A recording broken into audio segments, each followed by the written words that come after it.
మహోన్నతుడు దేవునికి కృతజ్ఞతాస్తుతులు తెలియపరుస్తూ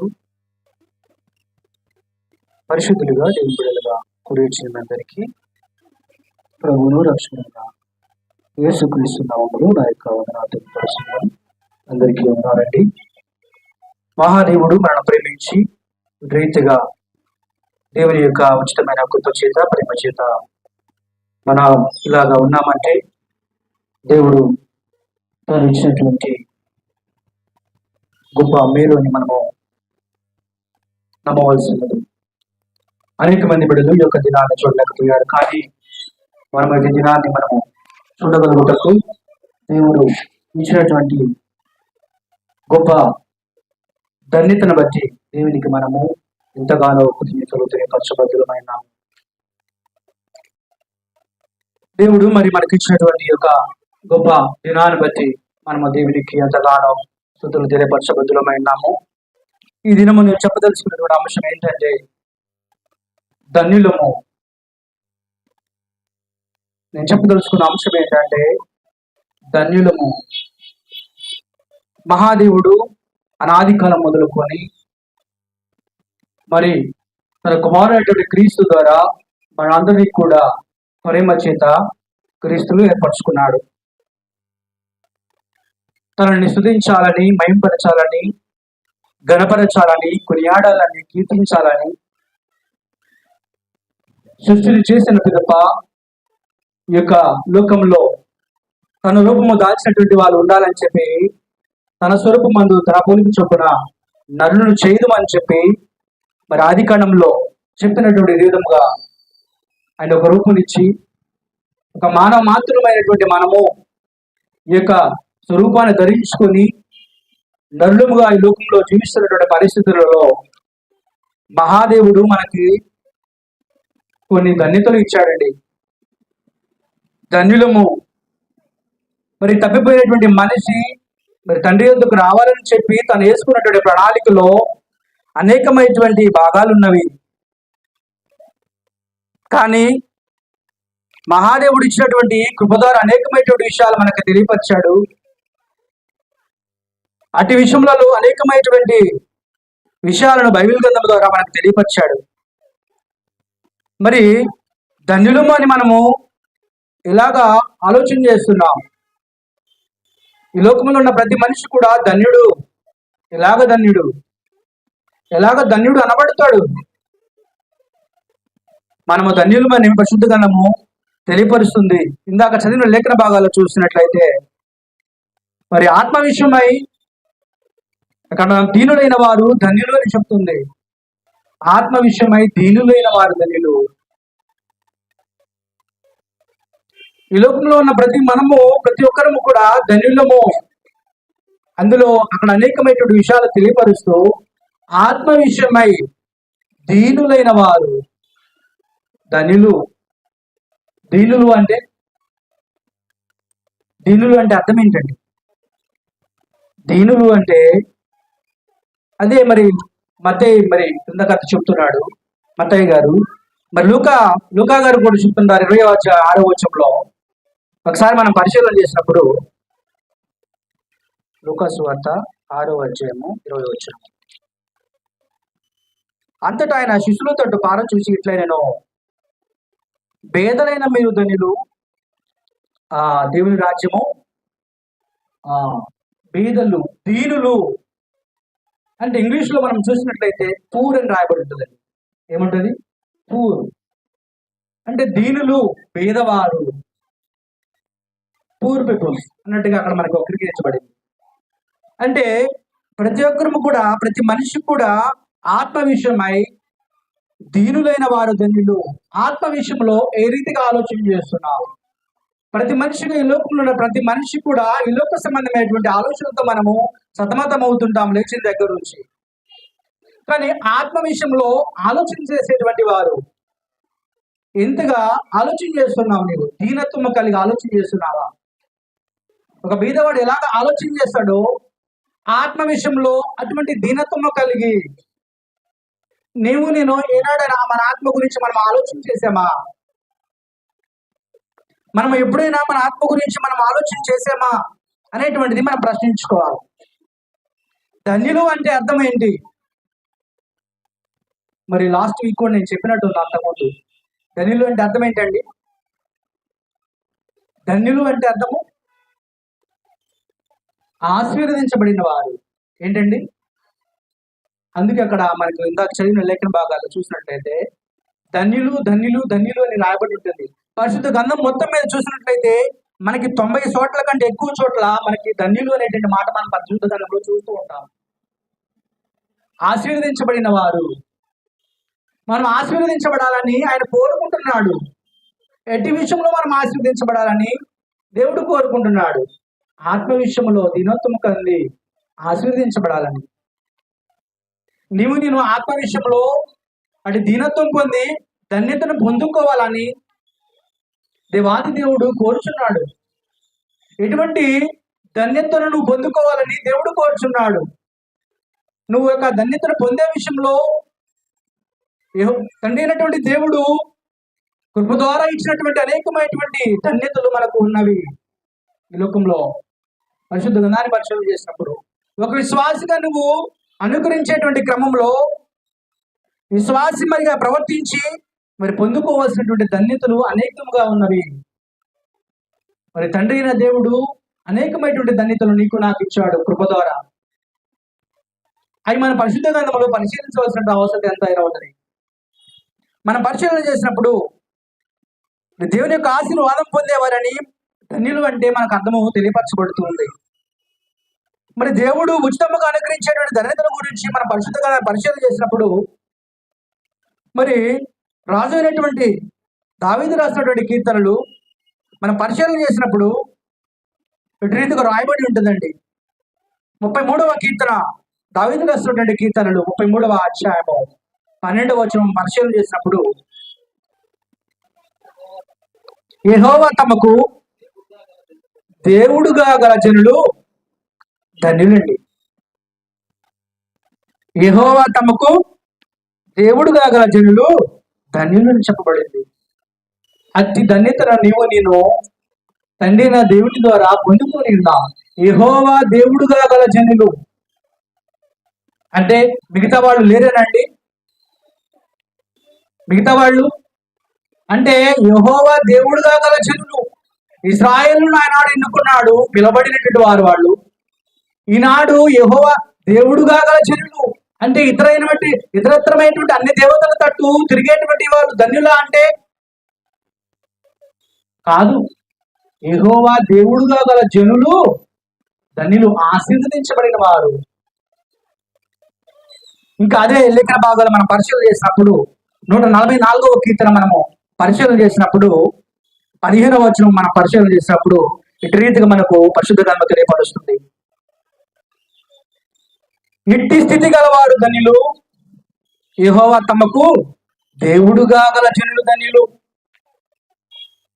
దేవుడు యెహోవా దేవుడుగా గల జనులు ధన్యులండి. నేను దేవుణ్ణి, నిజమైన దేవుణ్ణి ఆశ్రయిస్తున్నామా? ఏదో నామకార్థంగానే వచ్చి వెళ్తున్నామా? దేవుణ్ణి నమ్ముకుంటున్నామా? పరిశుద్ధ గ్రంథం అయితే అలా వక్రీకరించట్లేదు. యెహోవా తమకు దేవుడుగా గల జనులు ధన్యులు, ఆశీర్వదించబడిన వారు. ఈ లోకంలో చూసినట్లయితే అనేక దేవుళ్ళు ఉన్నారు, అనేకమైనటువంటి దేవతలు ఉన్నారు, అనేక మందిని మొక్కుతున్నారు. అనేక విధాలుగా వారికి ఇష్టమైన వచ్చినట్లు మనుషులు పరితపించిపోతున్నారు, వీళ్ళే నిజమైన దేవుడు అని. కానీ పరిశుద్ధ గ్రంథం ఏం చెప్తుందండి? యెహోవా తమకు దేవుడుగా గల జనులు ధన్యులు అని చెప్తుంది. మనం ఏ దేవుణ్ణి కలిగి ఉన్నాం? నిజమైన దేవుణ్ణి నిజంగా ఆరాధన చేస్తున్నామా? ఆయన నిజంగా నమ్ముతున్నామా? అటు ధన్యతను నేను పొందుకోవడానికి ఇష్టపడుతున్నామా? ఏ రీతిగా మనము ధన్యతను మనం సంపాదించుకోవాలని, ఇటు ధన్యతను దేవుడు కృప ద్వారా ఇస్తున్నాడండి. ఆయన నేను ఏది పెట్టి కొనాల్సిన అవసరం లేదు. ఏమన్నాడు ఆయన? యెహోవా దేవుడుగా గల జనులు ధన్యులు. అటు ధన్యతను నేను పొందుకోవాల్సినటువంటి అవసరత ఎంతైనా ఉన్నది. ఇంకా మనం పరిశీలన చేసినట్లయితే మత్తయి సువార్త 16వ అధ్యాయం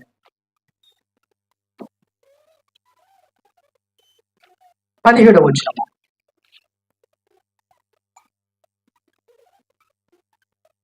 అందుకు యేసు సీమోను బర్యోనా, నీవు ధన్యుడువు. పరలోకముందున్న నా తండ్రి ఈ సంగతి నీకు బయలుపరచనే కానీ నరులు నీకు బయలుపరచలేదు.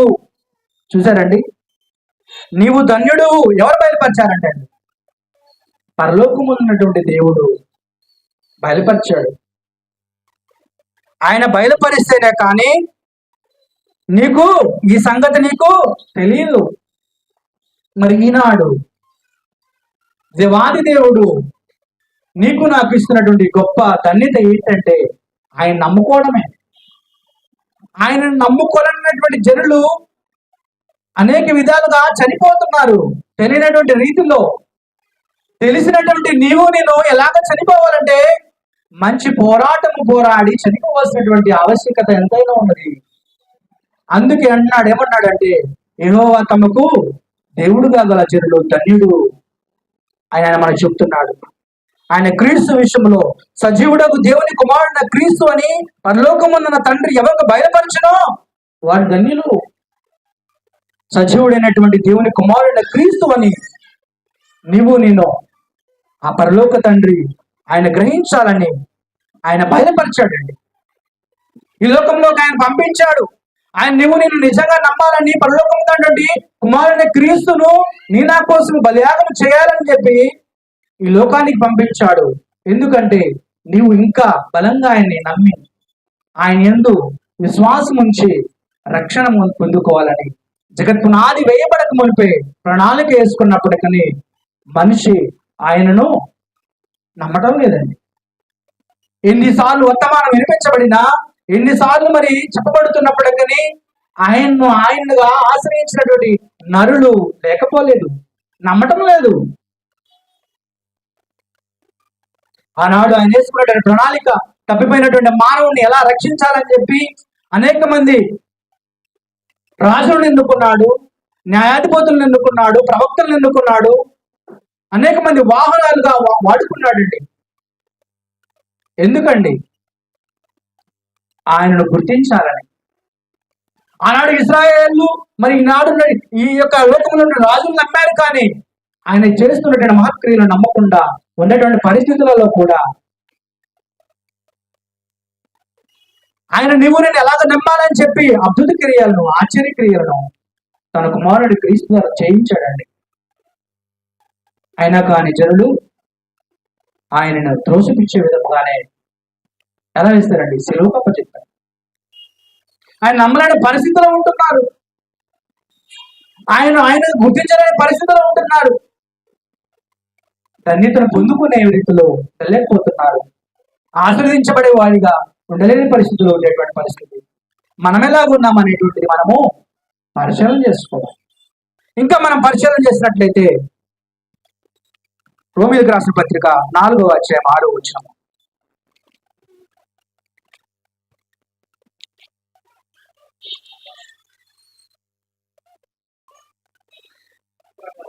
ఆ ప్రకారమే క్రియలు లేకుండా దేవుడు ఎవరిని నీతిమంతుడుగా ఎంచునో ఆ మనుషుడు ధన్యుడని దావీదు కూడా చెప్పుచున్నాడు.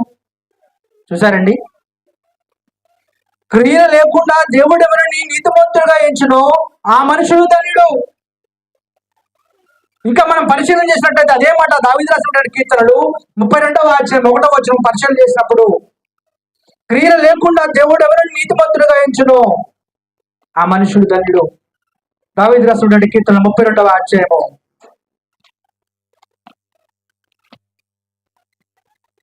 32వ అధ్యాయము 1వ వచనం పరిశీలన చేసుకుందాం.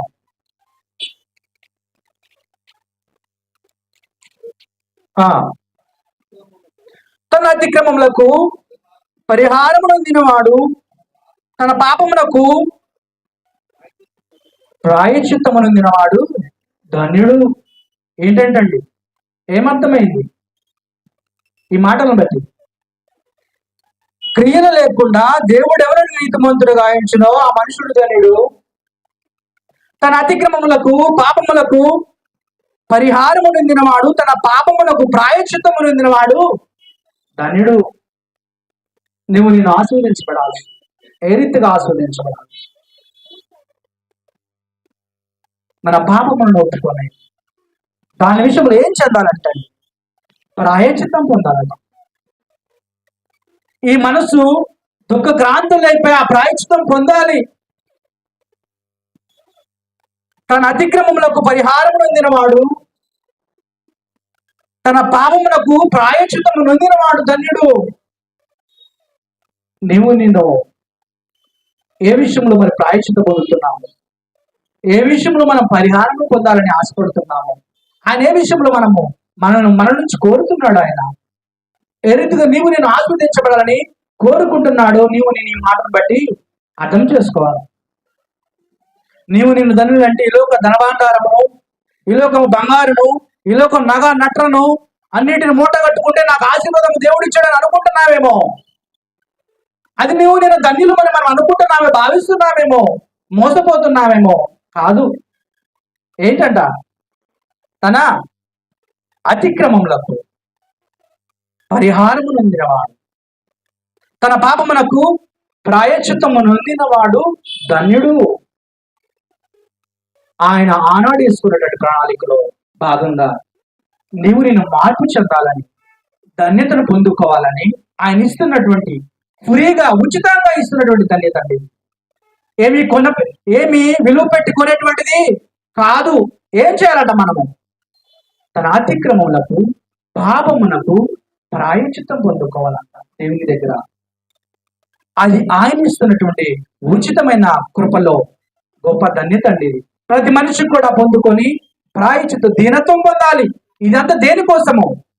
ఆత్మ విషయమై దీనత్వం పొందుకోవడం కొరకు, ఆత్మ విషయమై నేను దుఃఖపడడం కోసము, ఆత్మ విషయమై నేను ఆలోచన చేయడం కొరకు, నేను ఆశీర్వాదం పొందుకోవడం కొరకు.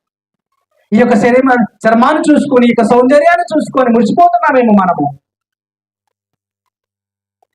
కాదండి. నేను ఆశీర్వదించబడాలంటే ఆయన యుద్ధకి ఎలా రావాలంట? ఎలా ఉండాలంట? అతిక్రమములకు పాపములకు పరిహారము ఉండాలి. అప్పుడు నేను ధన్యుడము, ఆశీర్వదించబడిన మానము.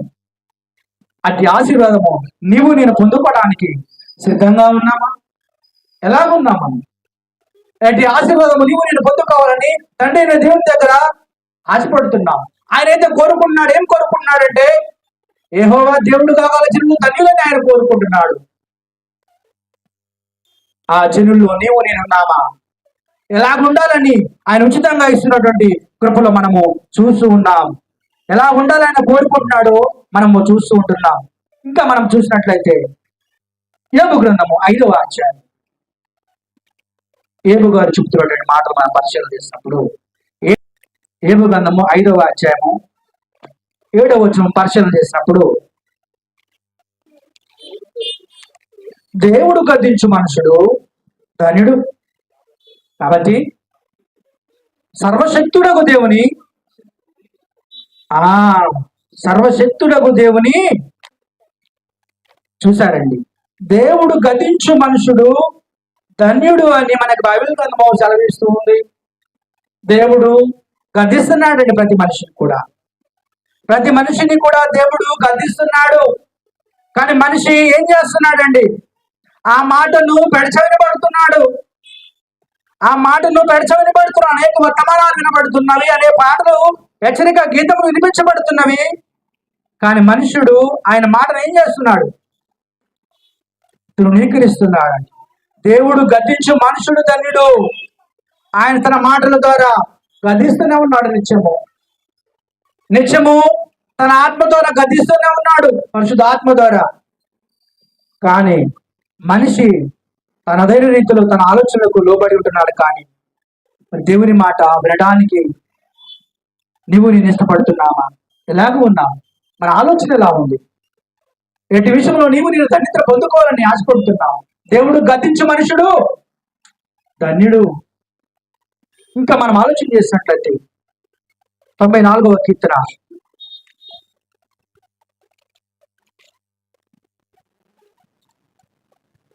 12వ వచనము మనం పరిశీలన చేసినప్పుడు,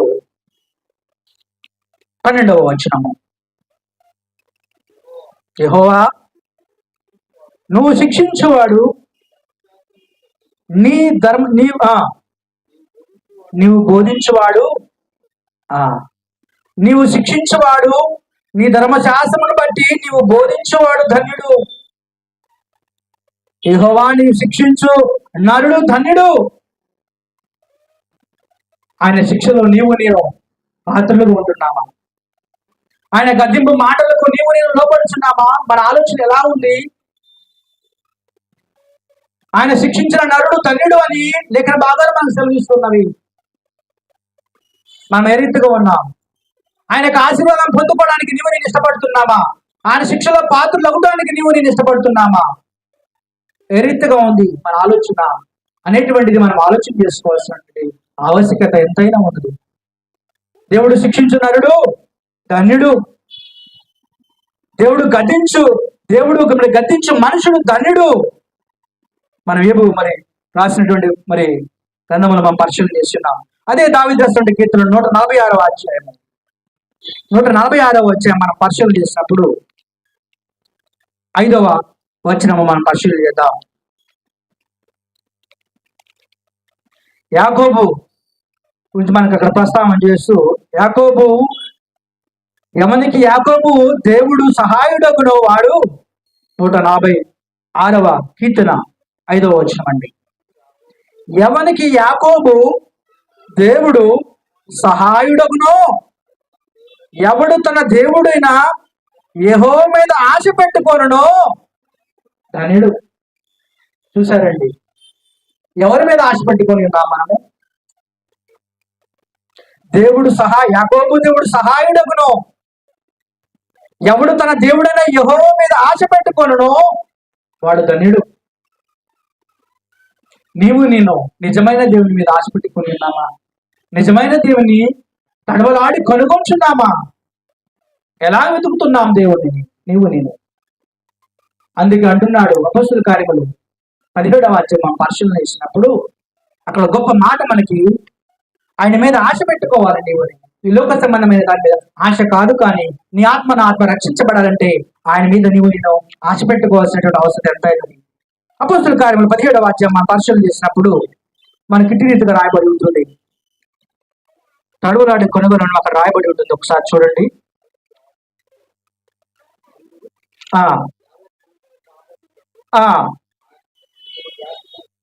సృష్టించి వారు ఒకవేళ దేవుణ్ణి తడవులాడి కనుగొందురేమో అని తన్ను వెదుకు నిమిత్తము నిర్ణయ కాలమును వారి నివాస స్థలము యొక్క పొలిమేరలను ఏర్పరచను. అంటే మన మరణము, మన చనిపోయే దినాన్ని, మనం ఎక్కడ ఏమవుతాం కూడా మన యొక్క బ్రతుకు దినములన్నీ లెక్కించబడ్డాయండి. మనం ఎక్కడ చనిపోతామో కూడా మన పొలిమేరలు, నేను ఎక్కడ బాధి పెట్టబడతామో కూడా ఆ పొలిమేరలన్నీ కూడా ఆయన ఏం చేశాడు? లిఖించబడి ఉన్నాడు. నేను ఎక్కడ పుడతామో, ఎక్కడ చనిపోతామో, మన పరిస్థితి ఏమైపోతుందో కూడా ఆయన పొలిమేరలను ఏర్పరుచున్నాడు. ఈ లోపు నేనేం చేయాలట? తడువులాడి కనుగొనాలట. ఎందరైతే ఆయన్ని తడువులాడి కనుగొందురో అని చెప్పి మనకు అక్కడ రాయబడి ఉంటుంది. తన్ను వెదుకు నిమిత్తము నిర్ణయ కాలమును వారి నివాస స్థలము యొక్క పొలిమేరలను ఏర్పరచను. ఆయన యందు నేను ఆశ పెట్టుకొని ఉండాలి. ఆయన యందు నేను అందుకు కానీ ఆశ పెట్టుకోవాలి. ఎందుకు? ఈ ఆత్మ రక్షించబడాలి కనుక. ఆయన యందు నేను ఎంతవరకు ఆశ పెట్టుకొని ఉన్నావు? ఎంతవరకు నేను ధన్యతను పొందుకోవడానికి ఆశపడుతున్నావు? ఇవన్నీ కూడా ఆయన ఇస్తున్నటువంటి, ఉచితంగా ఇస్తున్నటువంటి ధన్యతలండి. ఆయన ఇస్తున్నటువంటి, ఉచితంగా ఇస్తున్నటువంటి వాటిని నేను పొందుకోవడానికి ఎంతగా తహతహలాడుతున్నాం, ఎంతగా ఆశ పెట్టుకొని ఉన్నాం, ఎంతగా వేగిరపడుతున్నాం మనం అనేటువంటిది నేను ఆలోచన చేసుకోవాల్సినటువంటి ఆవశ్యకత ఎంతైనా ఉన్నదని పరిశుద్ధ గ్రంథం మనకు సెలవిస్తూ ఉంది. దావీదు రాసినటువంటి కీర్తనలు 65వ అధ్యాయము మనం పరిశీలన చేసినప్పుడు ఇంకా మనకు ఉచితంగా ఆయనకి ఏమి ఇస్తున్నాడు? తండ్రి నా దేవుడు మనకు ఉచితంగా ఇస్తున్నటువంటి యొక్క ధన్యతల్లో, ఆశీర్వాదములలో ఇంకా మనం పరిశీలన చేస్తూ ఉన్నాం. దావీదు రాసినటువంటి కీర్తనలు 65వ అధ్యాయము 65వ అధ్యాయము 4వ వచనం పరిశీలించేద్దాం. నీ ఆవరణములలో నివసించున్నట్లు నీవు ఏర్పరచుకొని చేర్చుకునివాడు ధన్యుడు. నీ పరిశుద్ధాలయము చేత నీ మందిరములోని మేలు చేత మేము తృప్తి పొందుదము. నీ ఆవరణములలో నివసించినట్లు నీవు ఏర్పరచుకొని చేర్చుకొని వాడు ధన్యుడు. ఎవరు ధన్యులు అంటండి? ఆయన ఆవరణములో నివసించినట్లు నీవు ఏర్పరచుకొని చేర్చుకొని వాడు ధన్యుడు. ఆయన మనల్ని ఏర్పరచుకున్నాడు. ఆయన ఆవరణలో నీవు నేను నివసించాలని, ఆయన నిత్యము స్తుతించి మాయపరిచి గణపరిచి కొనియాడాలని చెప్పి ఆయన చేర్చుకున్న వాడు ఏంటట? ఆశీర్వదించబడిన వాడు ధన్యుడు. నీ ఆవరణములలో నివసించినట్లు నీవు ఏర్పరచుకొని చేర్చుకుని వాడు ధన్యుడు. నీవు నేను అటు ధన్యతను పొందుకోవడానికి ఇష్టపడుతున్నామా? నీవు నేను అటు ఆశీర్వాదం పొందుకోవడానికి ఇష్టపడుతున్నామా? ధన్యుడు అంటే ఆశీర్వాదం అని మనం నేర్చుకున్నాం. ఇంకా మనం పరిశీలన చేసినట్లయితే మరి దావీదు రాసిన కీర్తనలు 94వ అధ్యాయము, అదే దావీదు రాసిన కీర్తనలు 94వ అధ్యాయం 12వ వచనం పరిశీలన చేద్దాం. యెహోవా నిన్ను శిక్షించువాడు, ఇందాక చూసాను అది, యెహోవా నిన్ను శిక్షించువాడు నీ ధర్మశాస్త్రం బట్టి నీవు యెహోవా తనకు స్వాస్యముగా ఏర్పరచుకును ధన్యులు. దేవుడు తన పరిశుద్ధమును బట్టి ఎవరికి నీ బోధించునో వాడు ధన్యుడు. ఈ గ్రంథాన్ని బట్టి బోధించబడుతుంది. నీకు బోధించబడినప్పుడు, ధర్మశాస్త్రమును బట్టి నీకు బోధించబడుతున్నప్పుడు, విషయాలు చెప్పబడుతున్నప్పుడు నీవు ధన్యుడు. ఆ మాటలకు నీవు నేనేమవ్వాలి? లోబడాలి. ఆ మాటలకు నీవు నేను లోబడాలి. ఆ మాటలు లోబడేటువంటి మాటలు బట్టి నీవు నేనేం చేయాలి? దేవుని యందు విశ్వాసం ఉంచి మారుమనసు పొంది పాప క్షమాపణ నిమిత్తం ఏమేం చేయాలండి? బాప్తిసం పొందుకునే బిడ్డలుగా ఉండాలి. అంటే ధన్యతను పొందుకోవడానికి నీవు నేను ఇష్టపడుతున్నామా? ఆయన ఇస్తున్నటువంటి ఉచితమైనటువంటి ధన్యతలలో నీవు నేను ఎంతవరకు మరి అట్టి ఆశీర్వాదం పొందే బిడ్డలుగా ఉంటున్నాం? ఎంతవరకు మరి యొక్క గొప్ప ఆశీర్వాదము నీవు నేను తీసుకోవడానికి ఇష్టపడుతున్నాం? లూకా సువార్త 1వ అధ్యాయం మనం పరిశీలన చేసినప్పుడు 49వ వచనం పరిశీలన చేసినప్పుడు, ఇవి నా మాటలు ఏమి చెప్పడం లేదండి. బైబిల్ ఉన్నటువంటి ప్రతి ఒక్కరు కూడా మీ పరిశుద్ధ గ్రంథములు ఉన్నటువంటి బైబిల్ ఓపెన్ చేసి వాటి మాటలు చూడాలని ప్రేమతో అందరికీ తెలియపరుస్తున్నాము. మనం ఏం చేస్తున్నామంటే దేవుని దగ్గరకు వచ్చాం.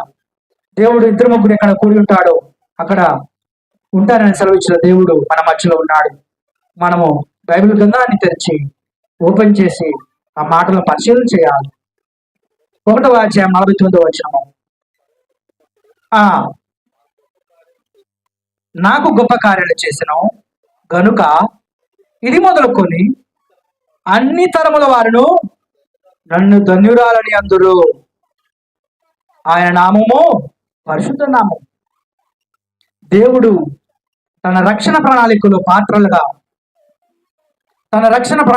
పాత్రలుగా ఎవరిని వాడుకొనడో వారు ధన్యులండి. ఈ మాటను మనం పరిశీలన చేసినప్పుడు, సర్వశక్తిమంతుడు నాకు గొప్ప కార్యాలు చేశాను గనుక ఇది మొదలుకొని అన్ని తరముల వారు నన్ను ధన్యురాలండి. ఎందుకని అక్కడ మాట చెప్పబడిందంటే, రక్షణ ప్రణాళికలో ఆయన అక్కడ మనం చూసినట్లయితే రక్షణ భాగ్యం పొందుకున్న ప్రతి ఒక్కరు కూడా ఏంటంటండి?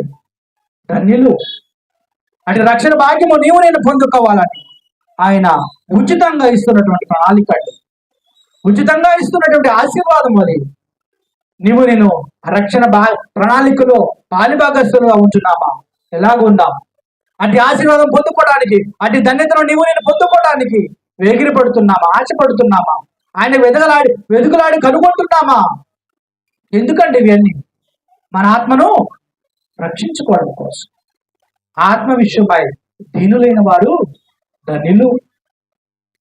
నీవు నేను ఆశపడేవారిగా ఆయన వెతికలాడి కనుగొనే బిడ్డలుగా నీవు నేను ఆస్వాదించబడే వారికి ఉండాలని పరిశుద్ధ గ్రంథం చూస్తారు. అదే ప్రకటన గ్రంథం మనం పరిశీలన చేసినప్పుడు, ప్రకటన గ్రంథము 19వ అధ్యాయం ఇంకా ఆయన మనకి ఇస్తున్నటువంటి కృపతో అనుగ్రహించే ధన్యతలో మనం పరిశీలన చేసుకుంటున్నాం. ప్రకటన గ్రంథము 19వ అధ్యాయము 9వ వచనం పరిశీలన చేసినప్పుడు 19వ అధ్యాయము 9వ వచనము, మరియు అతడు నాతో ఇలాగూ చెప్పెను, గొర్రెపిల్ల పెండ్లి విందుకు పిలబడిన వారు ధన్యులని రాయము. ఈ మాటలు దేవుని యథార్థమైన మాటలని నాతో చెప్పాను. ఏ మాటలు అంటండి ఇవి? యథార్థమైన మాటలు. దేవుడు నిన్ను నన్ను యథార్థవంతులుగా సృష్టించాను. ఆయన యథార్థవంతుడు. యథార్థవంతులు అంటే ఆయనకి ఇష్టలు, అవునా కాదండి? యథార్థవంతులు ఆయనకి ఇష్టలు. దేవుడు యథార్థవంతుడు. నిన్ను నన్ను ఎలా సృష్టించాడండి? ఆయన యథార్థంగానే సృష్టించాడు. ఆ యథార్థవంతులకు ఏం చెప్తున్నాడండి? యథార్థవంతమైన మాటలు చెప్తున్నాడు. ఏమట? గొర్రెపిల్ల పెండ్లి విందుకు పిలబడిన వారు ధన్యులు. యేసు పెండ్లి విందుకు పిలబడిన వారు ధన్యులు. ఆ విందులో నేను పాల్గొనడానికి ఇష్టపడుతున్నాను. ప్రభు వల్ల కార్యక్రమంలో నేను పాల్పొందుచున్నాం, అవునా కాదా? ఈ విందులో ఎవరు పాల్గొంటున్నారండి? తండ్రిన దేవుడు కూడా పాల్గొంటున్నాడు. ఆ పాల్గొంటున్న విందులో నేను పాల్గొనడానికి ఇష్టపడుతున్నామా? నీ ఆత్మను నా ఆత్మ రక్షించుకోవడానికి ఇష్టపడుతున్నామా? ఆ గొర్రెపిల్ల విందులో ఆయన కూడా పాలుభాగస్తుడుగా నేను ఎప్పుడైతే పాలుభాగస్తులం అవుతున్నామో అందులో కూడా ఎవరున్నారండి? దేవుడు ఉన్నాడని నేను ఎప్పుడైతే పరిశీలన చేస్తున్నామా? అటు పరిశీలన చేసి నేను పొందుకోవాలని, ఆ విందులో పాల్పొంపులు పొందే బిడ్డగా నేను ఉండాలని, రక్షణ భాగ్యం విషయంలో కొనసాగించుకోవాలని, అది ప్రతి తరము వాళ్ళు కూడా అలాగ ఉండాలని, ధన్యతను సంపాదించుకోవాలని, ఆశీర్వదించే బిడ్డలుగా ఉండాలని చెప్పి ఆయన మనకు హెచ్చరిస్తున్నాడండి. అటు విందులో నేను ఉన్నామా? ఎలాగో ఉన్నాం మనం? ఇంతవరకు చెప్పబడిన మాటలు మొత్తం కూడా దేవుడు ఉచితంగా ఇస్తున్నటువంటి ధన్యతలండి. ఆయన ఉచితంగా అనుగ్రహిస్తున్నటువంటి ఆశీర్వాదములు. మరి ఆయన ఉచితంగా ఇచ్చేటువంటి ఆశీర్వాదములు బట్టి నేను ఒక విశ్వాసిగా ఉన్న నేను ఏం చేయాలి? ఒక విశ్వాసిగా ఉన్న నేను ఏం చేయాలి? ఒక విశ్వాసిగా ప్రవర్తించే క్రియలు చేసి పొందుకోవాల్సిన ధన్యతలు కూడా మనకు పరిశుద్ధ గ్రంథంలో చెప్పబడింది. ఇంతవరకు అయితే ఆయన యెహోవా తనకు దేవుడుగా గల జనులు ధన్యులు, ఆయన ఇందులో పాల్గొనేటువంటి వారు ధన్యులు, ఆయన తనలోని కనుగొనే వారు ధన్యులు, ఆత్మ విషయమై దీనత్వం పొందినటువంటి వారు ధన్యులు అని అనేకమైన విషయాలు మనం చూసాం, అవునా కాదండి? మనము ఇవన్నీ కూడా తండ్రి దేవుడు ఇస్తున్నటువంటి ధన్యతలు, ఆశీర్వాదాలు. ఒక విశ్వాసిగా మన ప్రవర్తన బట్టి, మన నడవడికను బట్టి, మన విశ్వాసాన్ని బట్టి, ఆ కొలమానాన్ని బట్టి మనం ఏం పొందుకుంటున్నాం? మనం ఏ ఆశీర్వాదం పొందుకోవాలని దేవుడు ఆశిస్తున్నాడు. ఒకసారి మన పరిశుద్ధతనాన్ని మనం పరిశీలన చేసినప్పుడు, అదే దావీదు రాసినటువంటి కీర్తనలో 84వ అధ్యాయం 5వ వచనము, నీ వలన బలమునందు మనుషులు ధన్యులు. నేను బలం పొందాలి. ఎట్టి బలం పొందాలి?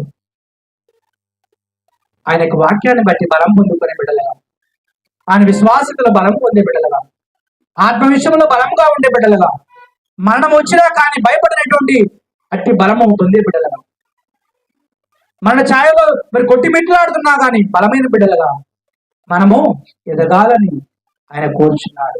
ఒక విశ్వాసిగా నేను దేవుని వలన బలం పొందడానికి ఇష్టపడుతున్నామా? ఏ రీతిగా ఉన్నామా? ఏ రీతిగా మనము ఇష్టపడుతున్నాం? ఎటువంటి బలము మనలో చేకూరుపడుతుంది అనేటువంటి మనం పరిశీలన చేసుకోవాలి. ఒక విశ్వాసిగా నేనున్నామంటే ఏ రీతిగా ఉంటుంది మన యొక్క బలము? సామెతల గ్రంథము 8వ అధ్యాయము, సామెతల గ్రంథము 8వ అధ్యాయము మనం పరిశీలన చేసినప్పుడు, సామెతల గ్రంథము 8వ అధ్యాయం 32వ వచనం పరిశీలన చేద్దాం.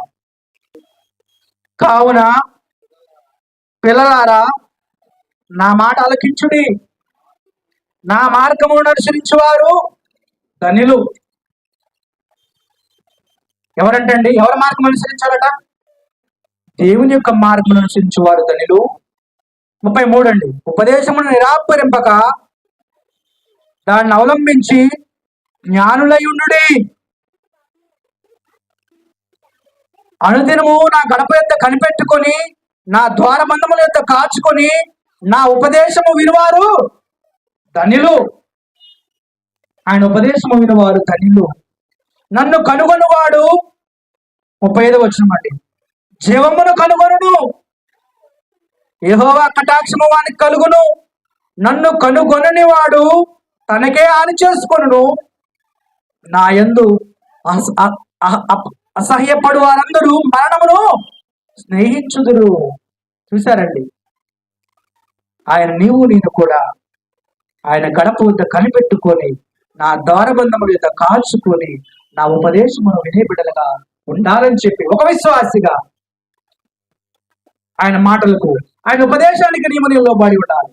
ఆయన మాటలకు కట్టుబడి ఉండాలి. అనేక మాటలు మనం ఈ లోకంలో వింటూ ఉంటాం, కానీ ఇటువంటి మాటలు మనము అరుదుగా వింటాం. ఆ మాటలు నన్ను కనుగొని వాడు జీవమును కనుగొను. అందుకే అపొస్తలుల కార్యం ఏం చెప్పాడండి? తను ఎందలైతే కనుగొంటారు అని చెప్పి తడువులాడి కనుగొనాలంట. యెహోవా దేవుడుగా గల జనులు ధన్యులు. నన్ను కనుగొనవాడు జీవమును కనుగొను.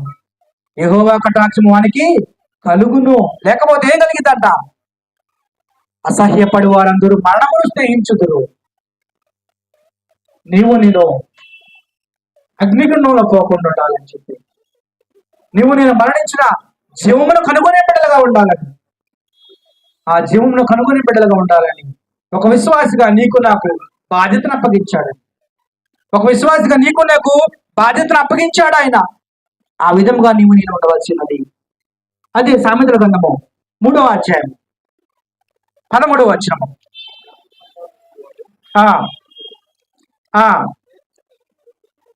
జ్ఞానమును సంపాదించిన వాడు ధన్యుడు, వివేచన కలిగిన నరుడు ధన్యుడండి. వెండిని సంపాదించట కంటే జ్ఞానమును సంపాదించటం మేలు, అపరంజిని సంపాదించట కంటే జ్ఞానం లాభం ఉంది. ఇక్కడ జ్ఞానం అంటే ఎవరండి? యేసుక్రీస్తు ప్రభువారు. అదే సామెతల గ్రంథం 8వ అధ్యాయంలో జ్ఞానము ఘోషించుతున్నది అని చెప్తున్నాడండి. సామెతల గ్రంథం 8వ అధ్యాయం పరిశీలన చేస్తే జ్ఞానము ఘోషిస్తూ ఉంది అంటాడు. అలా వచ్చినప్పుడు ఆ జ్ఞానము ఎవరయ్యా అంటే యేసుక్రీస్తు ప్రభువారు. ఆ జ్ఞానము నీవు నేను కనుగొనాలి. ఒక విశ్వాసిగా నీవు నేను ఈ లోక జ్ఞానము కాదు, నీవు నేను నా ఆత్మ నీ ఆత్మ రక్షించబడాలంటే దేవుని జ్ఞానము పొందుకోవాలి. జ్ఞానమును పొందుకుని వాడు, జ్ఞానమును సంపాదించిన వాడు ధన్యుడు, వివేచన కలిగిన నరుడు ధన్యుడు. ఈ లోకంలో ధనవంతుడున్నా కానీ చనిపోవాలి, పేదవాడున్నా చనిపోవాలి.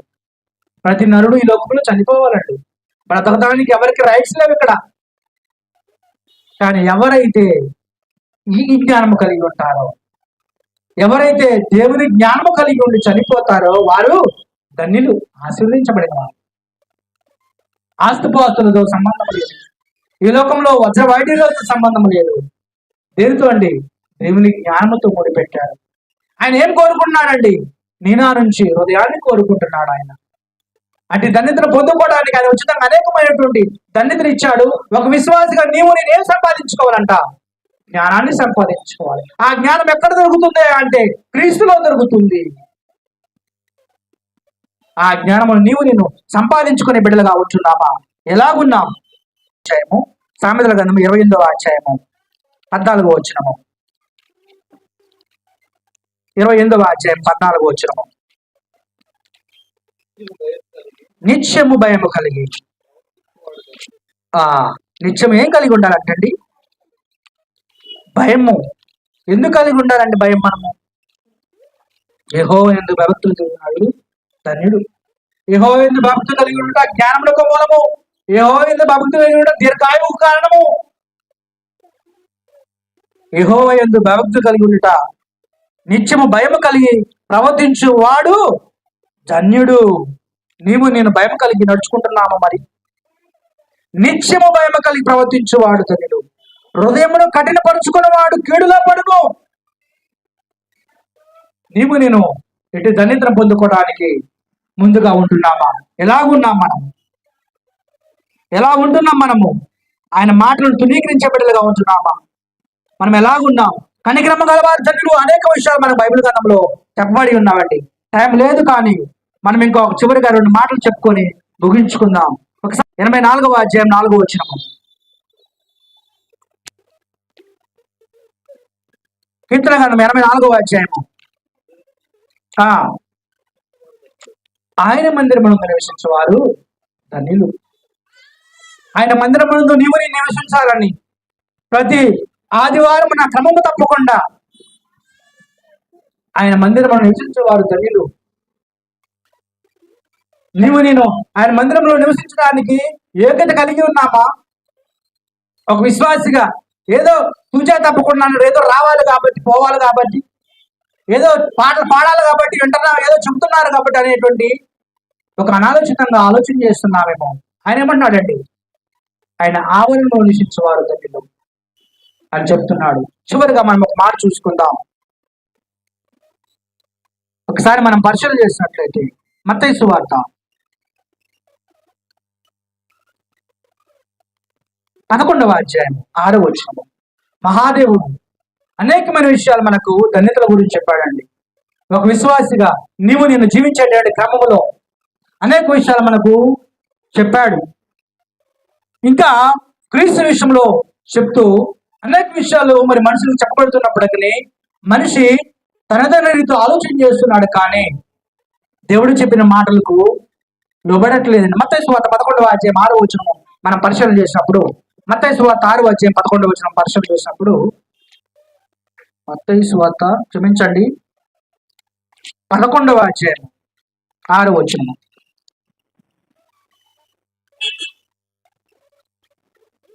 మరియు నా విషయమై అభ్యంతరపడిన వాడు ధన్యుడని ఉత్తరం ఇచ్చాడు. ఎవరి విషయమై అండి?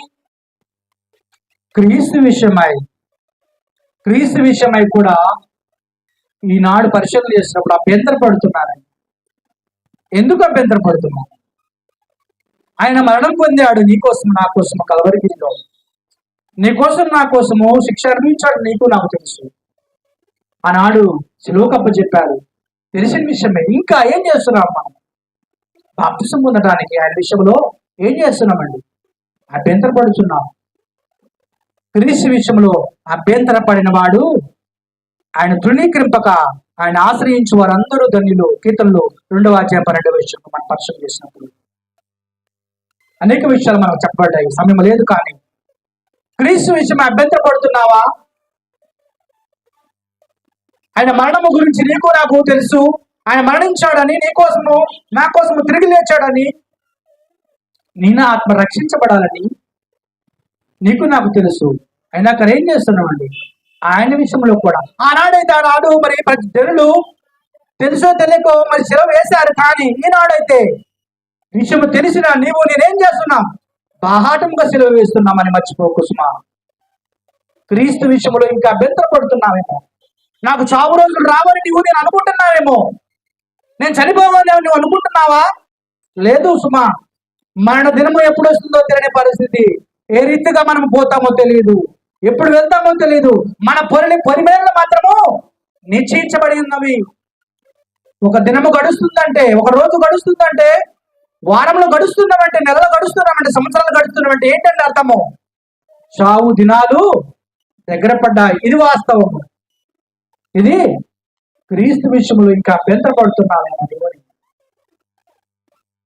అభ్యంతరపడకూడదు. అభ్యంతరం పడని వాడు ధన్యుడు. అభ్యంతరం పడుచున్నామేమో మనము. అభ్యంతరం ఉంటే తొలగించుకొని ఆయన యందు భక్తులు కలిగి, ఆయన యందు విశ్వాసం ఉంచి, ఆయనకు భయపడుతూ మనము మన పాప విషయంలో పరిహారార్థం ఉంది. మరి మనమేం చేయాలా? బాప్తిసం పొందే బిడ్డలరా, నీవు నేను అట్టి ధన్యత పొందుకొని బిడ్డలరా, నీవు నేను ఉండాలని, ఆశీర్వదించబడాలని ఆయన కోరుతున్నాడని. అటు విషయము నీవు నేను పొందుకోవాలని దేవుడు అనేక విషయాలు మనకు బైబిల్ గ్రంథంలో చెప్పి ఇచ్చారు. కృప ద్వారా ఇస్తున్న ధన్యతలు మన విశ్వాసగా మనం కలిగి ఉండాల్సిన అనేకమైనటువంటి ఉన్నవి ధన్యతలు నీవు నేను సంపాదించుకోవాలి. ఆశీర్వాదం పొందుకోవడానికి ఇష్టపడుతున్నామా? అందుకే మరి ఒక కీర్తనకారుడు కూడా ఒక కీర్తన మరి ధన్యుల గురించి రాయబడి ఉన్నది. అనేక కీర్తనలు రాయబడి ఉన్నాయి. మరి కీర్తన ద్వారా కూడా మనము నేర్చుకుంటున్నాం. కానీ అటు ఆశీర్వాదం పొందుకోవడానికి, అటు ధన్యతను నీవు నేను పొందుకోవడానికి ఇష్టపడుతున్నామా? ఎలాగూ ఉంది మన ఆలోచన అనేటువంటిది ఆలోచన చేసుకోవాలి. అందుకే అంటున్నాడు, ఏమన్నాడంటే ఒక కీర్తన ఎలా రాయబడుతుందంటే, ధన్యులమయ్యా మేము ఈ ధరలో యేసును మేము కలిగి ఉన్నందున, ధన్యులమయ్యా మేము ఈ ధరలో యేసును మేము కలిగి ఉన్నందున, ధన్యులమయ్యా మేము ఈ ధరలో పాపాలు క్షమించబడినందున, శాపము నుండి విడుదల కలిగినందున, పాపాలు క్షమించబడినందున, శాపము నుండి విడుదల కలిగినందున, ఎవ్వరు పొందనిదే పొందినందున, ఎవ్వరు పొందనిదే పొందినందున, ధన్యులము అందుకే ధన్యులమయ్యా, ధన్యులమయ్యా మేము ఈ ధరలో యేసును మేము కలిగి ఉన్నందున, ధన్యులమయ్యా మేము ఈ ధరలో. మంచి కీర్తన మరి అనేకమైనటువంటి కీర్తనలు రాబడి ఉన్నాయి. యేసును కలిగినటువంటి యొక్క జీవితము ధన్యకరము. అందుకే క్రీస్తు విషయంలో అభ్యంతరపడిన వాడు ధన్యుడు. ఎందుకంటే ఈ ఆత్మ విషయంలో దీనత్వం పొందుకోవాలి. ఆత్మ విషయమై దీనులైన వారు ధన్యులు. అటు దీనత్వం నీవు నేను పొందుకోవాలి. ఈ ఆత్మ రక్షించబడాలని, ఈ ఆత్మ రక్షణ కొరకు అనేకమైన విషయాలు నీవు నేను రక్షించబడుటలో మరి ఆయన పాత్ర ఎంతగానో తెలియపరిచి అటు దీనత్వం నీవు పొందుకోని మనం రక్షించబడాలని ఆస్వాదించబడి బిడ్డలుగా అటు ధన్యతలు నీకు నాకు అనుగ్రహించిన దేవునికి మనము ఎంతగానో రుణపడి బిడ్డలుగా తెలియపరుస్తూ ఇటు అవకాశం ఇచ్చినటువంటి మరి దేవాది దేవునికి నా యొక్క మరి కృతజ్ఞతాస్తులు తెలియపరుస్తూ ఇటు సమయాన్ని అనుగ్రహించి నాకు ఇచ్చి మరి లేఖన భాగాలు వివరించడానికి ఇచ్చినటువంటి సహోదరుడు ప్రియులు మరి మనోహర్ గారికి నా యొక్క వందనాలు తెలియపరుస్తున్నాను. అదే రీతిగా మరి కిషోరానికి మరి స్థానిక సంఘానికి కూడా నా యొక్క వందనాలు తెలియపరిచి కొద్ది మాటలు మన అందరి హృదయంలో పరిపరిచేయుగాక. అందరికీ వందనాలు.